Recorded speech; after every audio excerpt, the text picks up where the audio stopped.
Segundo bloco do Antenados, na geral, estamos falando um pouco sobre como nós entendemos o nosso relacionamento com Deus. Será que nós temos certeza da nossa salvação, da nossa espiritualidade? Tem como a gente julgar e ver para uma pessoa e falar, esse aí é crente, esse aí vai para o céu.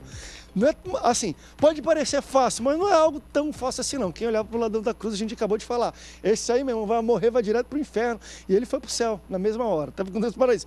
E eu acabei de citar, a gente falou um pouco sobre a questão de, André, os frutos denunciam um pouco. Se tem frutos é porque tem um trabalho e tudo. Deixa eu ler isso aqui, olha, Mateus 7, 21 a 23. Nem todo o que me diz Senhor, Senhor entrará no reino dos céus, mas aquele que faz a vontade de meu Pai que está nos céus. Muitos me dirão naquele dia, Senhor, Senhor, não profetizamos em teu nome, nós em teu nome, e em teu nome não expulsamos demônios, em teu nome não fizemos muitas maravilhas, então lhes direi abertamente, nunca vos conheci, apartai-vos de mim, vós que praticais a iniquidade. A gente está falando de pessoas que aparentemente tiveram frutos aqui, a gente olhou, caramba, o cara expulsou demônio, fez maravilha, deve ser até pastor aqui, né? Fez tudo isso. E, porém, é verdade. Não necessariamente também esse fruto também, vamos lá, o fruto ministerial, como falou o Ronaldo aqui, denuncia um pouco a espiritualidade. Em Isaías 45, fala ali uma profecia a respeito do rei Ciro, né? Que ele ia ordenar ali a reconstrução de Jerusalém após o cativeiro, né?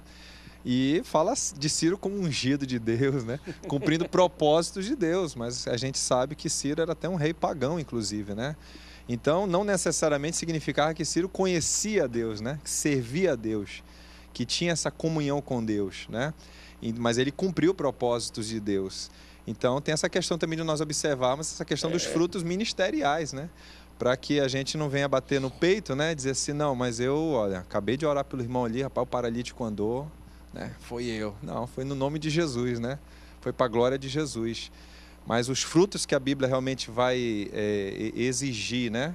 E que a gente pode observar realmente para identificar um verdadeiro filho de Deus, de que realmente alguém é uma nova criatura em Cristo, aí é aquela questão do fruto do Espírito. Não é? Porque não dá para dizer que no reino de Deus tem 007 crente, né? Romanos 10, por exemplo. Agente secreto. Agente secreto. Crente secreto. Ninguém sabia, ninguém imaginava que você era crente. Pois James Bond, prazer. Romanos 10 diz, crê no coração. Nem Jesus acha que sabe também, né? Vou chegar no erro lá nos nomes arrolados. Agente secreto, Senhor, te peguei, nem você sabia, né? Romanos 10 não diz, crê, né, no coração para a justiça. E confessa para a salvação, não é verdade? Então, vai ser um ato público isso. Agora, eu gosto de separar, pastor Renato, assim, a questão de fruto e dons. Eu gosto de falar um pouco disso teologicamente, porque, assim, eu entendo que dons, né, é uma coisa mais de Deus para o homem, né? Deus enche e o cara é usado com um dom, eu citei até num outro programa, numa outra oportunidade, dom de operação de maravilhas e tal. Agora, o fruto é algo gerado pelo Espírito Santo dentro de nós, sabe? É algo que envolve mudança interior. Pastor, né? Resumindo rapidamente o que o irmão está dizendo, o dom vem de cima para baixo, de Deus para o crente. Fruto de dentro. É de dentro para fora. Do interior, fluirão. Então, exatamente. assim, é algo que vem do ventre, de mudança, de transformação. E aí eu vou dizer que, assim, eu creio que os pastores têm pessoas assim em suas igrejas, apesar de que nós não conseguimos julgar todos ou identificar que Deus conhece o coração, mas tem pessoas que a gente olha que notadamente fala assim, esse aqui está salvo. Esse aqui tem frutos dignos de arrependimento. Produzir, pois, frutos dignos de arrependimento. E aí, André, eu digo que não é difícil você ver, né, que é um pé de laranja, uma laranjeira dando laranja. O que é estranho é uma laranjeira dando maçã, dando abacaxi. Então, assim, você vê, não, está dando laranja. Aí a pessoa não vai fazer obra para ser salva, porque tem gente que acha que é isso. Eu batizo para ser salvo, eu até às vezes confronto os batizandos, eu gosto sempre de depois do discipulado, fazer uma aula antes do batismo, e eu falo assim, olha, nós não estamos pretendendo dar banho em ninguém. Se você está achando, por que você quer se batizar? Eu falei assim, eu não tenho esse prazer em dar banho em ninguém, né? Então, assim, não é. Meu filho tem 9 anos, já toma banho sozinho há alguns anos. Então, aí eu falo, você tem certeza da sua salvação? Não, pastor, eu estou me batizando porque eu acho que quando eu descer ali, alguma coisa vai acontecer. Não vai acontecer nada, já tem que ter acontecido. Porque o batismo, eu costumo dizer assim, é necessário, sim, mas não é para ser salvo, é um ato do salvo. Quem crê eu estou declarando no batismo, né? que eu fui salvo. Primeiro tem que crer. Então, assim, eu não faço obras para ser salvo, porque é impossível, quando o Tiago fala, a fé sem obras é morta, né? Algumas pessoas pegam aquilo e falam assim, por boas obras eu vou ser salvo. Não, a fé sem obras é morta, porque é impossível alguém salvo, que tem fé em Jesus, não fazer obras. Eu não faço para ser salvo, eu faço porque eu sou salvo, eu me movo a fazer aquilo, né? Eu sou condicionado a ter compaixão, a ter amor, né? Então, assim, eu creio que o fruto é isso, é justamente você conseguir gerar, porque aí entra naquela questão dos dons que você falou. Por exemplo, questão da autoridade para expulsar a gente mede a espiritualidade demônios. pelo dom que Exatamente. a pessoa tem. Os discípulos teve um momento que eles estão voltando todos alegres, falando, Senhor, a coisa é boa mesmo, hein? Em seu nome, né, os demônios se sujeitavam a nós. Jesus falou assim, rapaz, vocês estão entendendo tudo errado. Vocês deveriam estar preocupados se o nome de vocês está rolado nos céus. Vocês estão preocupados com o resultado aqui na terra, né? Mas o nome de vocês está escrito no livro da vida. Deus. É isso que tem que ser o mais importante. O restante é lucro. O restante é benefício, né? Vem na bagagem, né? Agora, a salvação é que começa com tudo, um novo nascimento. Eu acho que algum tempo, acho que isso já mudou hoje. E eu não gosto de generalizar, mas agora eu vou falar generalizando em termos de igrejas evangélicas no Brasil. Por muito tempo, eu apresento já o Antenados, eu acho que há 7 anos. Então, a gente vem com pastores, conversa diariamente, então você sente, dá para ver um termômetro de algumas coisas. Eu acho que o ensinamento, a palavra, tem sido mais pregada. Ao contrário de que alguns dizem, eu acho que nas igrejas mesmo tem sido pregada e as pessoas estão aprendendo. Eu lembro num tempo que foi muito mais forte do que hoje, que a espiritualidade, a aproximação com Deus, o relacionamento com a pessoa tinha com Deus, era meio que medido mesmo pelo dom que a pessoa tinha. Se o cara virava, se o cara profetizava, se ele tinha visão, se ele falava em línguas de uma maneira que ninguém falava e rodopiava, de alguma maneira ele era visto como um cara diferente. Esse aí, rapaz, esse é servo de Deus, esse cara é crente, esse cara vai para o céu. E por muito tempo isso foi combatido, né, com palavra, com ensinamento, né, embora eu acho que quem tem Deus relacionamento tem isso, mas isso não é sinal de ter relacionamento, é interessante a gente entender isso. Mas como é que vocês entendem ainda hoje? Vocês entendem que ainda existe uma propensão para a gente pensar que dom ainda é muito forte na igreja, as pessoas querem falar assim, quem fala em línguas e tudo é visto ainda como mais santo do que a outra pessoa. O dom ainda é uma coisa muito forte como termômetro espiritual para algumas pessoas. Eu acho que ainda é, principalmente por causa da vaidade, né?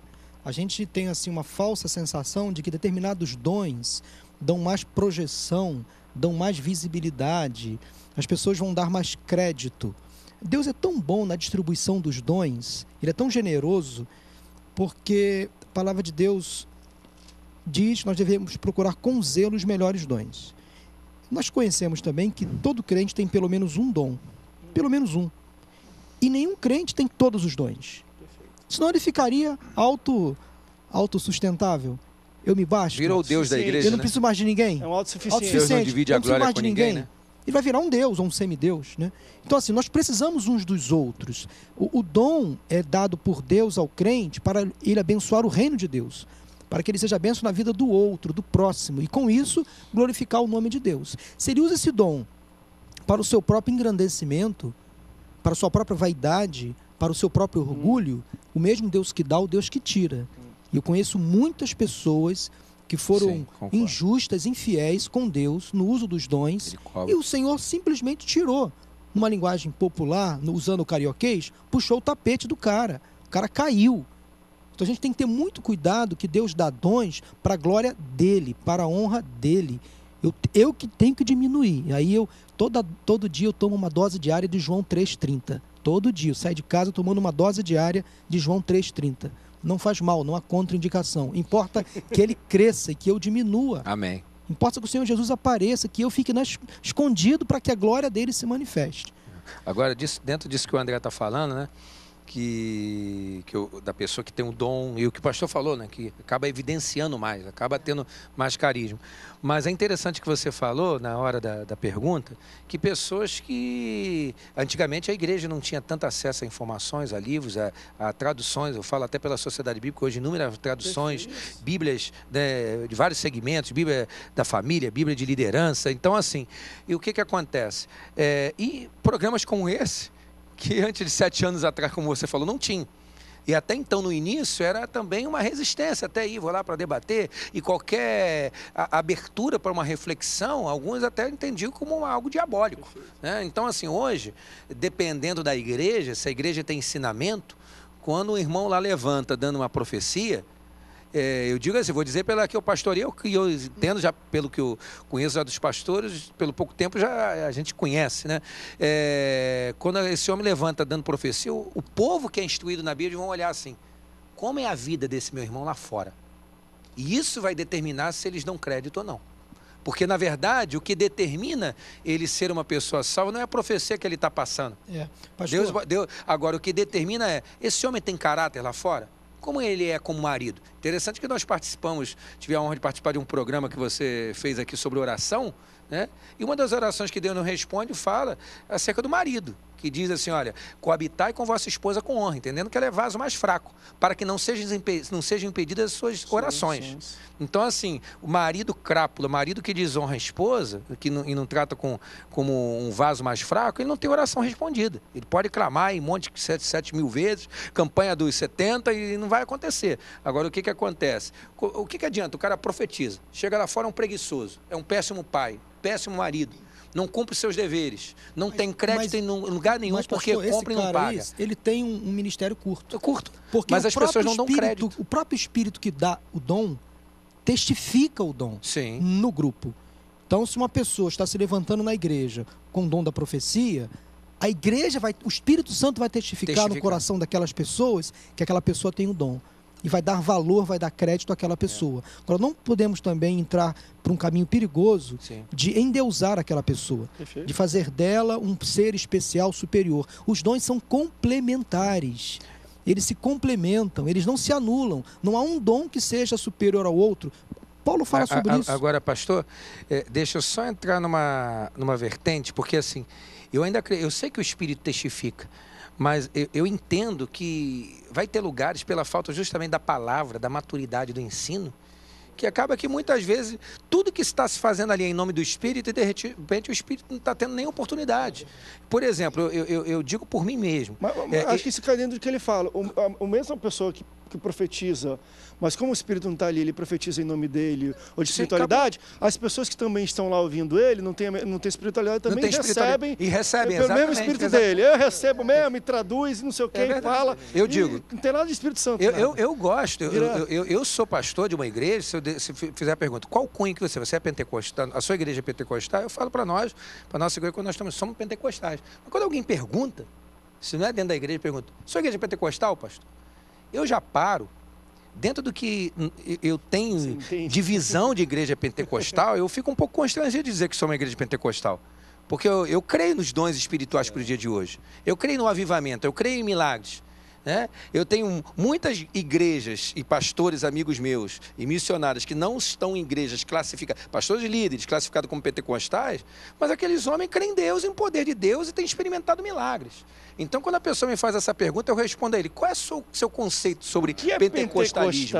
Porque assim, dependendo, porque senão eu estou fora. Porque eu já fui em vigílias, que eu gosto de vigília, fui com minha família, e eu vi ali, aí eu vi o sujeito fazendo uma metralhadora no microfone. Todo mundo rodando. O cara é todo o texto fora do contexto. Aí quando o sujeito vê que tudo não está caindo na dele, ele já começa assim, tem gente que não está ligado, tem gente que não está recebendo, e está na carne. Eu já bati pelo menos 3 vigílias, eu estava falando isso outro dia na igreja. Estava minha família, meus sogros, cunhado, esposa, eu bati no ombro de um assim e falei assim, olha, se vocês quiserem ficar, eu estou indo. Porque eu não vou perder minha noite de sono para isso, não. Minha noite de sono é mais valiosa. Minha noite de sono é importante para Deus, porque eu dou fruto no reino de Deus. Amanhã eu tenho que estar bem. Agora, se fosse para um movimento sério de Deus, se fosse para um mover sério de Deus, agora, para mim poder estar ali batendo palma num circo, aí não. É circo, eu vou com meu filho para ele curtir o circo. Vamos para um rápido break, depois voltamos aqui para o pastor Ronaldo falando. Eu vou jogar uma pergunta interessante para a gente debater hoje, porque nós entendemos que quem tem dom, necessariamente, de verdade, Deus, que Deus dá para a pessoa, ele exerce, ele tem um relacionamento com Deus ou vai construindo e melhorando. Aqui eu vou ter faz o seguinte, eu vou para o rápido break, depois eu jogo essa pergunta, que é uma pergunta muito interessante, que eu quero que você veja, ouça, não desliga, não muda de canal, a gente vai para o rápido intervalo, daqui a pouco a gente volta. Não sai daí não, Antenados volta já já.